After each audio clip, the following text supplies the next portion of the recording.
പുതിയ കാലഘട്ടത്തിന് അനുയോജ്യമായ നൂതനമായ അത്യന്താധുനികമായ യുദ്ധവിമാനങ്ങൾ F-35 അത് ഇന്ത്യ വാങ്ങുന്നു കേൾക്കുന്നു. എന്നാൽ അത് ഇന്ത്യക്ക് കൊള്ളില്ല എന്നും പറയുന്നു. കഴിഞ്ഞ ദിവസം നമ്മൾ ഒരു വീഡിയോ ചെയ്തിരുന്നു. അപ്പോൾ അമേരിക്കൻ പ്രസിഡന്റ് ട്രംപ് മോദിയുമായി സംസാരിച്ച് കഴിഞ്ഞപ്പോൾ അമേരിക്കൻ ആയുധങ്ങൾ ഇന്ത്യ വാങ്ങണം, ഇന്ത്യക്ക് തരാൻ തയ്യാറാണ് എന്ന് ട്രംപ് പറഞ്ഞു.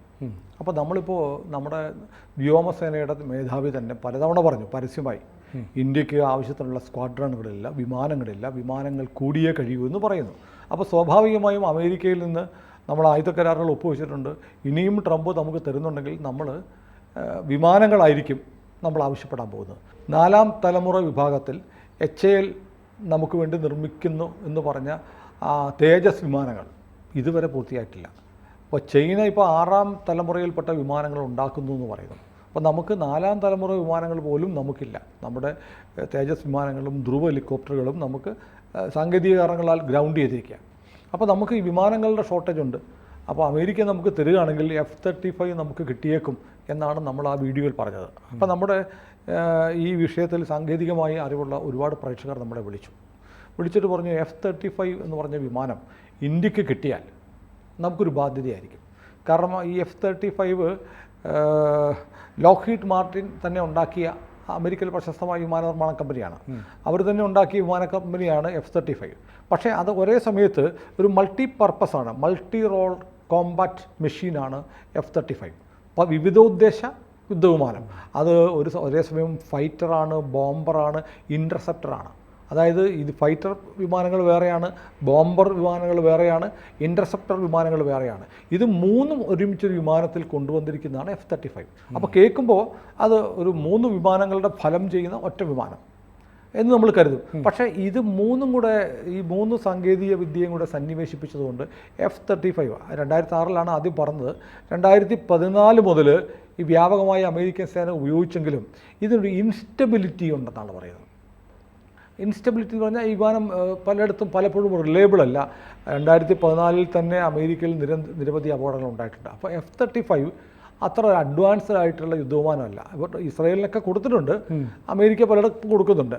പക്ഷേ അധികം F-35ൻ്റെ അഡ്വാൻസ്ഡ് ആയിട്ട് F-35 ലൈറ്റ്നിങ് എന്നും പറഞ്ഞ്, മിന്നൽ എന്നും പറഞ്ഞ് ഒരു വിമാനം ഉണ്ടാക്കിയിട്ടുണ്ട്. ഇപ്പോൾ അമേരിക്കയ്ക്ക് വേണ്ടി ലോക്ഹീഡ് മാർട്ടിൻ തന്നെയാണ് ഉണ്ടാക്കിയിരിക്കുന്നത്. അപ്പോൾ F-35നേക്കാളും മെച്ചപ്പെട്ട വിമാനം F-35 ലൈറ്റ്നിങ് ആണ്. അപ്പോൾ F-35 വിമാനങ്ങൾ ഒരുപക്ഷെ അമേരിക്കയുടെ കയ്യിൽ ഇപ്പോൾ ഒരുപാടുണ്ട്. അത് ഈ പറഞ്ഞ പോലെ അത്ര വലിയ ഗുണമുള്ള വിമാനമല്ല. അതിൻ്റെ ഇൻസ്റ്റബിലിറ്റി ഒരു പ്രശ്നമായതുകൊണ്ട് എവിടെയെങ്കിലും ആരുടെയെങ്കിലുമൊക്കെ തലേ വെക്കാൻ അമേരിക്ക ശ്രമിക്കുന്നുണ്ട്. അതിൻ്റെ ഭാഗമായിട്ട് ഇന്ത്യക്ക് തരാൻ പോകുന്നതാണോ എന്നുള്ള ചില ആശങ്കകളാണ് നമ്മുടെ ചില പ്രേക്ഷകർ പങ്കുവച്ചത്. ആ ആശങ്ക 100% ശരിയാണ്. കാരണം നമ്മുടെ ഇപ്പോൾ റഫേലുണ്ട്. റഫേലുമായിട്ട് കമ്പയർ ചെയ്യുമ്പോൾ F-35 ഒരു കളിപ്പാട്ടമാണ്. മനസ്സിലായില്ലേ? റഫേൽ ഫ്രാൻസിൽ നിന്ന് നമ്മൾ വാങ്ങിച്ച റഫേൽ അത്ര ആധുനികമായ വിമാനമാണ്. അപ്പോൾ ഇത് റഫേൽ പോലെയുള്ള വിമാനങ്ങൾ നമ്മുടെ കയ്യിൽ ഉണ്ടായിരിക്കുകയും നമ്മൾ ഇനിയും വാങ്ങാൻ ഫ്രാൻസുമായി ഗവൺമെൻറ് ടു ഗവൺമെൻറ് കരാറാണ് നമ്മൾ ഉണ്ടാക്കിയിരിക്കുന്നത്. നേരിട്ട് വിമാന നിർമ്മാണ കമ്പനിയായിട്ടല്ല, നേരിട്ട് ഫ്രഞ്ച് ഗവൺമെൻറ്റുമായിട്ട് നമ്മൾ കരാറുണ്ടാക്കിയിരിക്കുന്നു. പണം നമ്മൾ കൊടുക്കുന്നത് ഫ്രാൻസിനാണ്, ഫ്രാൻസാണ് കമ്പനിക്ക് കൊടുക്കുന്നത്. അതുകൊണ്ട് ഇടനിലക്കാരില്ല. അതാണ് അതിൻ്റെ ഏറ്റവും മികച്ച ഒരു കാര്യം. അപ്പോൾ അത്തരം വിമാനങ്ങൾ നമുക്ക് ഇനിയും കിട്ടാൻ സാധ്യത ഉണ്ടായിരിക്കെ നമ്മൾ F-35 വേണ്ടിയിട്ട് നമ്മൾ വഴങ്ങേണ്ടതുണ്ടോ, അല്ലെങ്കിൽ വന്നാൽ അത് വാങ്ങേണ്ടതുണ്ടോ എന്നാണ് പ്രധാനപ്പെട്ട ചോദ്യം. ഇപ്പോൾ ഇതൊക്കെ സ്റ്റെൽത്ത് വിമാനങ്ങളാണ്. സ്റ്റെൽത്ത് വിമാനം എന്ന് പറഞ്ഞാൽ ഇത് റഡാറിൽ പെടത്തില്ല. പക്ഷെ റഡാറിൽ പെടുമോ എന്ന് ചോദിച്ചാൽ റഡാറിൽ പെടും. തീരെ കാണാൻ കഴിയില്ല എന്നല്ല അർത്ഥം. പക്ഷേ ഈ സ്റ്റെൽത്ത് വിമാനങ്ങൾ പറക്കുമ്പോൾ 1 മണിക്കൂർ പറന്നു കഴിഞ്ഞാൽ ഈ സ്റ്റെൽത്ത് വിമാനത്തിൻ്റെ പുറത്ത് ഒരു സ്റ്റെൽത്ത് കോട്ടിംഗ് അടിക്കണം. ഈ സ്റ്റെൽത്ത് കോട്ടിംഗ് ഉള്ളതുകൊണ്ടാണ് ഈ വിമാനങ്ങൾ റഡാറിൻ്റെ കണ്ണിൽ പെടാത്തത്. ഇവരെ ഇൻവിസിബിൾ ആക്കുന്ന, അദൃശ്യമാക്കുന്ന ഒരു പ്രത്യേക കോട്ടിങ്ങിനാണ്. 1 മണിക്കൂർ പറന്നു കഴിഞ്ഞാൽ 35 ലക്ഷം രൂപയാണ് ഈ കോട്ടിംഗ് അടിക്കാൻ എന്നാണ് പറയുന്നത്. അതായത് 1 മണിക്കൂർ കഴിഞ്ഞതിന് ശേഷം 35 ലക്ഷം രൂപ ചിലവ് എന്നാണ് ഏകദേശം പറയപ്പെടുന്നൊരു കണക്ക്. അപ്പോൾ നമ്മുടെ ഈ സാങ്കേതിക കാര്യങ്ങളിൽ വളരെ വൈദഗ്ധ്യമുള്ള നമ്മുടെ ഒരു ബഹുമാന്യനായ പ്രേക്ഷകൻ എന്നെ വിളിച്ച് സംസാരിച്ചപ്പോൾ അദ്ദേഹമാണ് ഈ ഡാറ്റയൊക്കെ പറഞ്ഞത്. അപ്പോൾ ഞാൻ ആലോചിക്കുകയും ചെയ്തു, F-35 പോലെയുള്ള വിമാനം മേടിച്ചിട്ട് ഓരോ മണിക്കൂറും പറന്നു കഴിയുമ്പോൾ നമ്മൾ ഈ 35 ലക്ഷത്തിൻ്റെ കോട്ടിംഗ് അടിക്കുക എന്ന് പറഞ്ഞത് നമുക്കൊരു വലിയ ബാധ്യതയാണ്. അതെ. അപ്പോൾ അതുകൊണ്ട് നമുക്ക് അദ്ദേഹം എന്നോട് പറഞ്ഞത്, ഈ കിട്ടുകയാണെങ്കിൽ നമുക്ക് ഏറ്റവും ബെസ്റ്റ് എന്ന് പറയുന്നത് ഏറ്റവും ബെസ്റ്റ് എന്ന് പറയുന്നത് F-35 ലൈറ്റ്നിങ് കിട്ടുക എന്നുള്ളതാണ്. അതെങ്കിലും കിട്ടണം. പക്ഷേ അമേരിക്കയുടെ കയ്യിൽ അമേരിക്കയുടെ ഏറ്റവും മികച്ച ഒരു വിമാനമുണ്ട്. F-22 റാപ്റ്ററാണ്. F-22 റാപ്റ്റർ എന്ന് പറയുന്ന വിമാനം 1997 സെപ്റ്റംബർ 7 ആദ്യ പറക്കൽ നടത്തിയത്. പക്ഷേ ലോകത്ത് ഇതിനെ വെല്ലാൻ പറ്റുന്ന ഒരു വിമാനം ഇന്നില്ല എന്നാണ് പറയുന്നത്. കാരണം ഇത് ഇൻവിസിബിളാണ്. ഏതാണ്ട് 100% അദൃശ്യമാകാൻ കഴിവുള്ള അതിപ്രകരശേഷിയുള്ള ഒരു എഞ്ചിനാണ്, ഒരു മെഷീനാണ്. മെഷീൻ എന്ന് പറയാമല്ലോ, കാറും വിമാനമൊക്കെ മെഷീനാണ് F-25 റാപ്റ്റർ. ഈ റാപ്റ്ററിൻ്റെ ഒരു ഗുണമെന്ന് വെച്ചാൽ ഈ റാപ്റ്റർ തിരുവനന്തപുരത്ത് നിന്ന് പുറപ്പെട്ടു. കൊച്ചിയിലെ റഡാറിൽ നോക്കിയാൽ അത് ചിലപ്പോൾ ഒരു അടയ്ക്കാക്കുരുവിയുടെ വലുപ്പത്തിലേ കാണുള്ളൂ. ഒരു അടയ്ക്കാക്കുരുവി പറന്നു വരുന്നതായിട്ട് നമുക്ക് കാണാൻ കഴിയുള്ളൂ. അപ്പോൾ ഒരു വിമാനമാണെന്ന് മനസ്സിലാവില്ല. അത് വന്നിട്ട് ഇവിടെ വന്ന് നമ്മൾ അത് കണ്ടിട്ട് ഇത് ചിലപ്പോൾ അത് വിമാനമായിരിക്കും എന്നും പറഞ്ഞ് നമ്മൾ അതിന് വ്യോമ പ്രതിരോധ സന്നാഹം ഉണ്ടാക്കുമ്പോഴത്തേക്കും അവൻ ഇവിടെ വന്നിട്ട് ഇവിടെ ബോംബിട്ടിട്ട് അവൻ സൗദിയിലെത്തി കാണും. അത്ര വേഗത്തിൽ അത്ര ഫാസ്റ്റായിട്ട് പോകാൻ കഴിയുന്ന ഒരു ഫൈറ്റർ ജെറ്റാണ് F-22 റാപ്റ്റർ. ഇതും ഈ പറഞ്ഞ പോലെ ലോക്ഹീഡ് മാർട്ടിനാണ് ഉണ്ടാക്കുന്നത്. ലോക്ഹീഡ് മാർട്ടിൻ ഉണ്ടാക്കി അഡ്വാൻസ്ഡ് ടാക്ടിക്കൽ ഫൈറ്റർ എന്നാണ് ഇത് പറയുന്നത്. ഇപ്പോൾ ഇത് ground attack, electronic warfare, signal intelligence, ഇതിൻ്റെയൊക്കെ കാര്യത്തിൽ ഒരേപോലെ കപ്പാസിറ്റിയുള്ള 100%. നമ്മൾക്ക് ഈ പണ്ടൊക്കെ ചിത്രകഥ വായിച്ചിട്ടില്ലേ, അദൃശ്യ മനുഷ്യൻ എന്നൊക്കെ പറയുന്നത്, അദൃശ്യമായി സഞ്ചരിക്കാൻ കഴിവുള്ള ഒരു വിമാനം ലോകത്ത് ഏറ്റവും ഫലപ്രദമായിട്ടുണ്ടെങ്കിൽ അതിനെ ബീറ്റ് ചെയ്യുന്നൊരു വിമാനം ലോകത്തൊരു രാജ്യവും ഉണ്ടാക്കിയിട്ടില്ല. F-22 റാപ്റ്റർ ഇസ്രയേലിന് പോലും അമേരിക്ക കൊടുത്തിട്ടുണ്ടോ എന്ന് സംശയമാണ്. കിട്ടിയിട്ടുണ്ടെങ്കിൽ ഇസ്രായേൽ പരസ്യമായി പറഞ്ഞിട്ടുള്ളതായിട്ട് ഞാൻ അത്യാവശ്യം ചെറിയൊരു റെഫറൻസ് നമ്മുടെ ഈ വർത്തമാനത്തിന് മുമ്പ് നടത്തിയപ്പോൾ കണ്ടില്ല. അമേരിക്കൻ സെനറ്റിൻ്റെ അംഗീകാരം ഉണ്ടെങ്കിൽ മാത്രമേ മറ്റ് രാജ്യങ്ങൾക്ക് റാപ്റ്റർ കൊടുക്കാൻ പറ്റുള്ളൂ. അമേരിക്ക അത്രയും വളരെ ഗൗരവത്തോടെ അതാണ് അത്രയും കാര്യമായി ഉപയോഗിക്കുന്നത്. അപ്പോൾ ലോക്ഹീഡ് മാർട്ടിനും ബോയിങ്ങും ചേർന്നാണ് വിമാനം ഉണ്ടാക്കുന്നത്. വിമാനത്തിൻ്റെ ചിറക് അടക്കമുള്ള സാധനങ്ങൾ, ചിറകുകളൊക്കെ നിർമ്മിച്ചു കൊടുക്കുന്നത് ബോയിങ്ങാണ്. അപ്പോൾ ലോക്ഹീഡ് മാർട്ടിനും ബോയിങ്ങും ചേർന്നുള്ള ഒരു ജോയിൻറ്റ് വെഞ്ചറായിട്ടാണ് ഈ F-22 റാപ്റ്റർ ഉണ്ടാക്കുന്നത്. അപ്പോൾ നമ്മൾ ഇന്ത്യയും അമേരിക്കയും തമ്മിൽ ട്രേഡിൻ്റെ കാര്യത്തിലൊക്കെ, താരിഫിൻ്റെ കാര്യത്തിലൊക്കെ നമ്മൾ പല ഇളവുകളും അങ്ങോട്ടും ഇങ്ങോട്ടും പരസ്പരം സഹായിക്കാൻ തീരുമാനിച്ചു. ഇപ്പോൾ ബ്രിക്സിൽ നമ്മളുള്ളത് കൊണ്ട് തന്നെ ബ്രിക്സ് രാജ്യങ്ങൾക്ക് താരിഫ് കൂട്ടുമെന്നാണ് ട്രംപ് പറയുന്നത്. അതെ.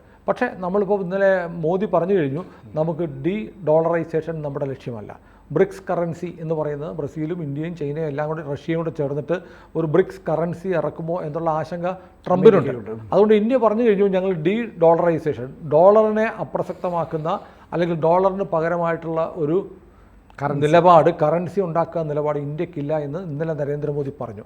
അപ്പോൾ സ്വാഭാവികമായും ബ്രിക്സിൽ ഒരു വിള്ളൽ ഒരുപക്ഷെ വരാം. ഇന്ത്യ അതിലെ പ്രധാനപ്പെട്ട ഒരംഗമാണ്. ഇന്ത്യ ഉള്ളതുകൊണ്ടാണ്, ഉള്ളതുകൊണ്ടാണ് ബ്രിക്സ് എന്നുള്ള വാക്ക് പോലും പൂർണ്ണമാകുന്നത്. അതിൽ നിന്നും മാറ്റിക്കഴിഞ്ഞാൽ ഇപ്പോൾ ഏറ്റവും കൂടുതൽ വളർന്നുകൊണ്ടിരിക്കുന്ന ഒരു ശ്രദ്ധേയമായ രാജ്യം എന്ന നിലയിൽ ഇന്ത്യ ഇല്ലാതെ കഴിഞ്ഞാൽ ഈ ബ്രിക്സിൻ്റെ പ്രസക്തി പോലും നഷ്ടപ്പെട്ടു പോകും. പക്ഷേ ബ്രിക്സിൻ്റെ ലക്ഷ്യമായ ഡോളറൈസേഷൻ, ഡോളറിന് ബദൽ കൊണ്ടുവരിക എന്ന ലക്ഷ്യത്തിൽ നിന്ന് നമ്മൾ പിന്മാറിക്കഴിഞ്ഞു. അപ്പോൾ ഇതിന് നമുക്ക് തിരിച്ച് ഒന്നും അമേരിക്ക ആവശ്യപ്പെടുന്ന ഒരു കാര്യം നമ്മൾ ഫ്രീ ആയിട്ട് സാധിച്ചു കൊടുക്കേണ്ട കാര്യമില്ല. അപ്പോൾ നമ്മൾ അമേരിക്കയുമായി നെഗോഷിയേറ്റ് ചെയ്യുമ്പോൾ നമുക്ക് F-35 ഒന്നും അല്ല വേണ്ടത്. നമുക്ക് ഒന്നെങ്കിൽ F-22 റാപ്റ്റർ നമുക്ക് വേണം എന്ന് നമുക്ക് ആവശ്യപ്പെടണം.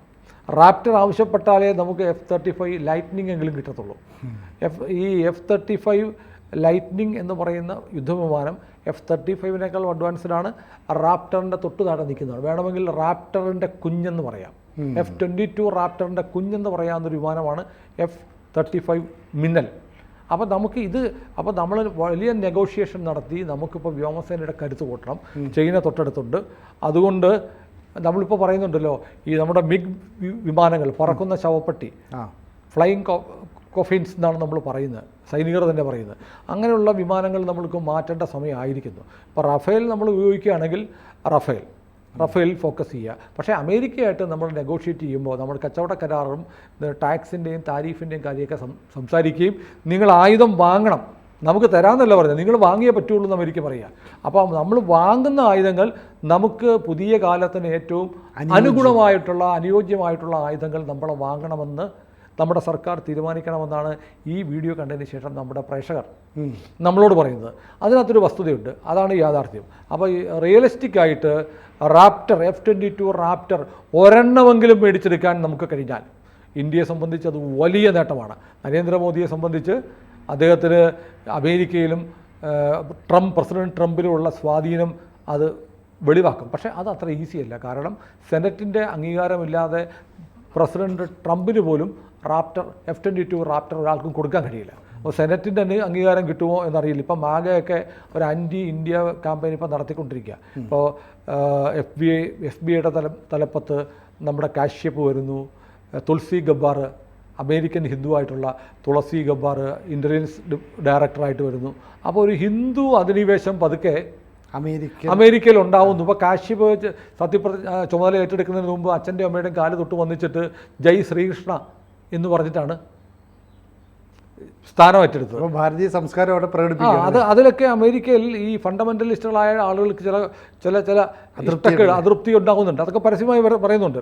ഇപ്പം ഈ തുളസി ഗബ്ബാർ പറഞ്ഞു, നിങ്ങൾ പറയുന്നുണ്ട്, പലരും പറയുകയാണ് ഞാൻ മോദിയുടെ ആളാണ്, ഞാൻ ഹിന്ദുവാണ്, ഞാൻ മോദിയുടെ ആളാണ്, ഞാൻ പുട്ടിൻ്റെ ആളാണെന്നൊക്കെ പറയുന്നുണ്ട്. അവരുടെ വിഷമം എന്ന് പറയുന്നത് ഞാൻ അവരുടെ ആളല്ല എന്നതാണ് എന്ന് പറയുന്ന തുളസി ഗബ്ബാറിൻ്റെ പ്രസംഗം വല്ലാതെ വൈറലായി. തുളസി ഗബ്ബാർ പറയുന്നത് ഡീപ് സ്റ്റേറ്റാണ് ഇത് പറയുന്നത്. ഈ തുളസി ഗബ്ബാർ ഇൻ്റലിജൻസ് ഡയറക്ടർ ആവുന്നതോടെ മോദിയുടെ ആൾ വന്നിരിക്കുന്നു. RSS ആണ് ഇന്ത്യ ഭരിക്കുന്നത്. RSSന് വേണ്ടി നിലപാടെടുക്കുന്ന ആളാണ് ഇപ്പോൾ അമേരിക്കയുടെ രഹസ്യ സേനയുടെ ഇൻ്റലിജൻസ് വിഭാഗത്തിൻ്റെ തലപ്പത്ത്. അത് രാജ്യത്തിന് ഗുണം ചെയ്യില്ല എന്നൊക്കെ പറയുന്നത് ഡീപ് സ്റ്റേറ്റുകാരാണ്. അവർക്ക് ഞാൻ മോദിയുടെ ആളാണ്, പുട്ടിൻ്റെ ആളാണെന്ന് പറയുന്നത് ഞാൻ അവരുടെ ആൾ ആകാത്തത് കൊണ്ടാണ്. ആരുടെ ആൾ? ഡീപ് സ്റ്റേറ്റിൻ്റെ ആളാവാത്തത് കൊണ്ടാണെന്ന് ഡീപ് സ്റ്റേറ്റിനെ എടുത്തു പറഞ്ഞുകൊണ്ട് തുളസി ഗബ്ബാർ ഇപ്പം ഇന്നലെ ഒരു പ്രസംഗം നടത്തിയിരുന്നു. ഇതൊന്നും നമ്മുടെ മാധ്യമങ്ങളൊന്നും വരുന്നില്ല.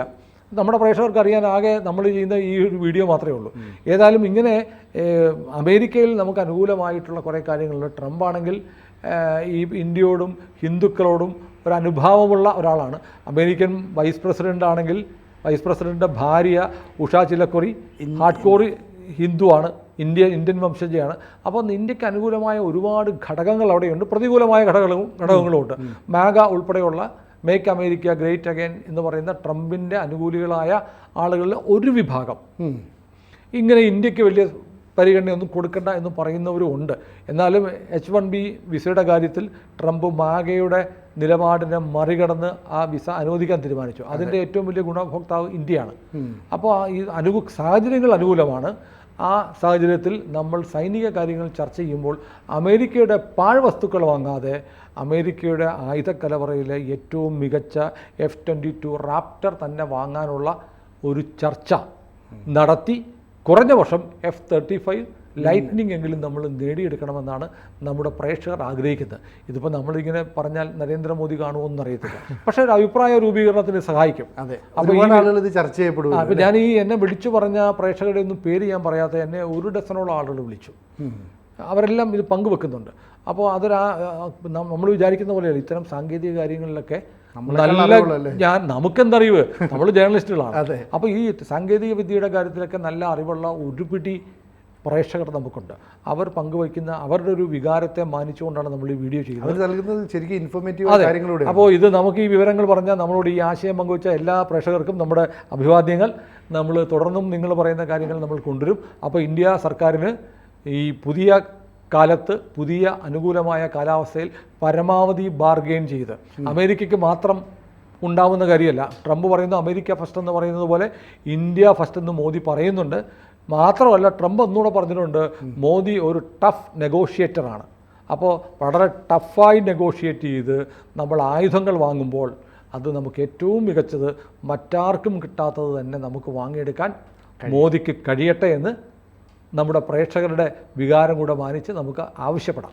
കൂടുതൽ വാർത്തകളും വിശേഷങ്ങളും നിങ്ങളിലേക്ക് എത്താൻ ABC മലയാളം സബ്സ്ക്രൈബ് ചെയ്യുക, ബെൽ ബട്ടണും അമർത്തുക.